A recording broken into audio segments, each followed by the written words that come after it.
All right, welcome back, everybody. So again, here's the situation. You've been ghosted and you thought you did everything you could to land that deal, whether it's with, whether it's with the girl of your dreams or the potential client or customer of your dreams. You thought you did everything you possibly could, but then they don't respond to your phone calls. They don't respond to your texts. They don't respond to your emails. And then all of a sudden, you're in this place where you're feeling jaded. You're feeling like the world is out to get you. You start feeling desperate. You start treating yourself and everybody else around you as if you've been rejected, and you take it personal. And then that flows into the next relationship and the next relationship. And before long, you're in a cold streak. You can't close anything. And you're treating everybody, yourself and everybody else around you, as if they're that person. And it's bleeding into the next relationship. Then that person automatically starts treating you like the first person.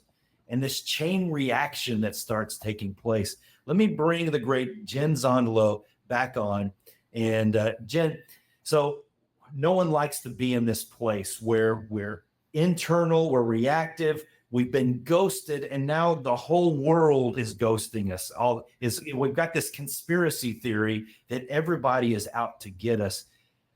First and foremost, how do I need to start talking to myself so that this one rejection, this ghosting, doesn't affect every element of my life? I love the question already.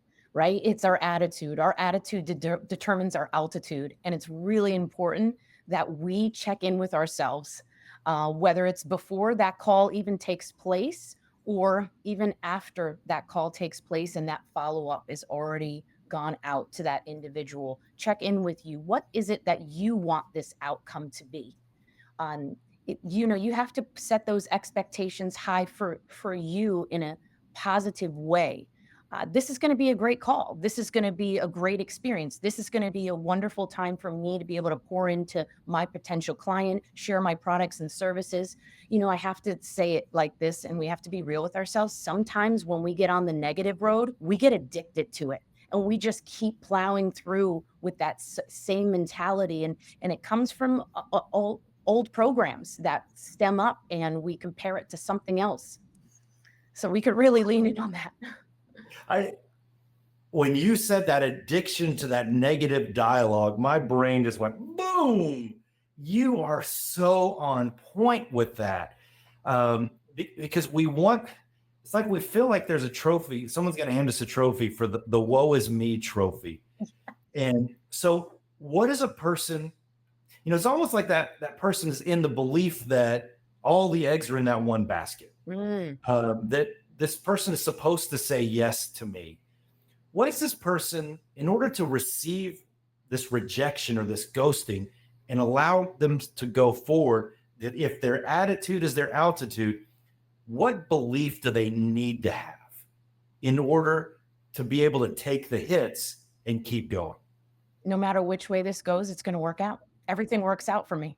And that is something I constantly teach my clients. Everything works out for me. Change that, shift that. Oh, this is going to suck. I don't want to do this. Maybe this is not going to pan out. You know what? They're not going to call me back too. Everything's going to work out. So whether they call you back or not, it works out because there's another opportunity on the other side. Everything works out for me. And it does when you believe that, when you lean into that and not the other side. You know what I love, because this is an exact technique that I work with all of my clients as well. This isn't just optimism and a positive sunshiny attitude. This is a belief. Yes. This is an anchored belief, not that the world is always sunny, because it may be raining outside, but if I believe that it's at some point the rain is going to stop and the grass is going to grow, then I can persist through the storm. I can weather the wind because I know the wind doesn't last forever. That's right. And that's not just unicorns and rainbows. I think the person that's in that addiction trap of addicted to the negative, they want to say, oh, you're just being positive. Look at you. Of course. No, I've got a solid belief that carries me through. So how would you want to teach that to somebody? If someone on the other end of this screen, there's someone who's in that negative trap, or they've received that rejection, what do you want if you were to be Yoda right now, and you're able to just whisper in their ear? What is the wisdom that you want to whisper in their ear to help them get out of this reactionary place? Who likes a challenge? Who likes a dare? I dare you to be on the other side for a change, and just say, try it for a day. Everything works out for me. I guarantee you things are going to start to line up for you. And we could dig deeper on the actual, what the actual step-by-step looks like, what you should be saying to not only yourself, but also to your clients. But first you got to get you right. But I dare you to take one day to start saying all the things that you actually want in your life, the goals that you wrote down, the dreams you wrote down last week, last year. Have you accomplished them? Go back to them and just speak it into existence. This is going to be a great day. Everything's going to work out for me. And I can guarantee you, if you can sit in that belief long enough and not let any of the other naysayers or anything going on in your mind get in the way, it's going to work out and something great is going to happen and push through, right? That sun is going to come back out again. I felt that pep talk as you stayed on that. Now, I heard you talk, even in that pep talk, I heard you talk about some intentional steps, and I don't want those to pass by. You said they had the dreams written down. You said go back to those. So that really feels like a part of the necessary foundation of this to weather the storm, so that my foundation's not on shifting ground. What is the anchor? It sounds like, what are the anchor statements that I'm believing in this moment?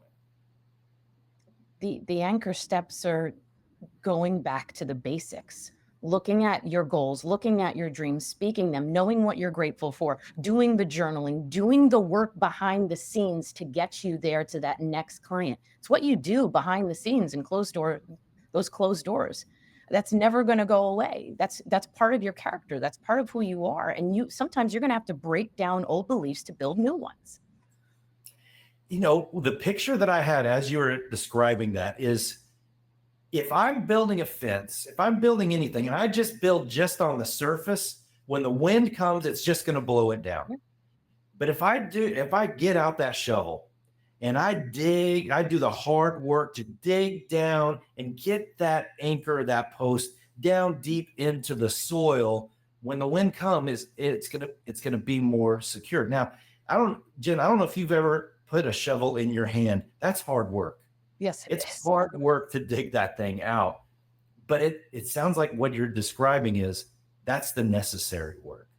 Yeah, you got to get rooted. Yeah. So your encouragement is to do the hard work of building out what am I dreaming about? Mm-hmm. Who am I? What is my real purpose beyond this one moment? What is the real anchoring of who I am beyond the storm of how I feel like this one person is interpreting me? Have I dug my deeps? Have I dug my roots deeper than just this immediate gust of wind? Mm-hmm. And even as I said that out loud, Jen, because both you and we've done the deep work to dig our anchors deep. Even as I said that, when the ghosting comes, I think you and I are able to interpret it just as a gust of wind. Okay, that's just one person. It's not everybody. It's just one person. I think that really speaks to the strength of what you're talking about. I agree. What's one more encouragement one good tip for digging deep? Like how does a person go deep then? Listen, this is absolutely essential for anyone in any profession. You're a business owner or you're working really hard to get to the top of your company. Number one is self-care. You're not going to get any further if you don't take care of home base in you. What is your self-care routine? Is it going for that, monthly massage? Is it going to the sauna? Is it working out? What is your regimen for self-care?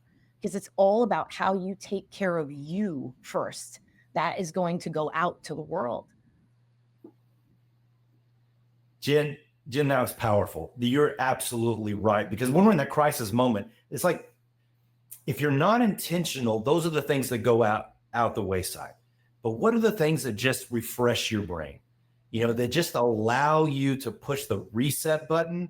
And so it's not like in order to eat on the plate each day, we've got to clean the plate. If I don't clean the plate's going to get kind of dirty and it's going to get pretty yucky, sticky, gross. Mm-hmm. If I don't clean my mental plate, then I'm going to be in that same exact place that person's behavior of choosing to ghost me, it's sticking to my plate. Mm-hmm. And then the potatoes are going to mix with those old peas. And then then the Jell-O that mixes on top of that, it just gets gross. And so I love that. We have to clean the plate. The self-care is how we clean the plate. Yeah. Now, so Jen, in our next segment, I want us to go outward. Now, how do we treat the other people? Yes. Now that we've got ourselves in a better place, can we intentionally treat the other people so that they don't so easily just ghost us? So stick with us, Jen. All right, everybody, let's keep going to this deep place and getting intentional, because this is a problem we've all faced on a regular basis. So let's not let this stuff stick to our plate. Let's wipe the plate clean and then figure out what does it take to set the table in a better way so these people will show up to the next dinner. Stick with us.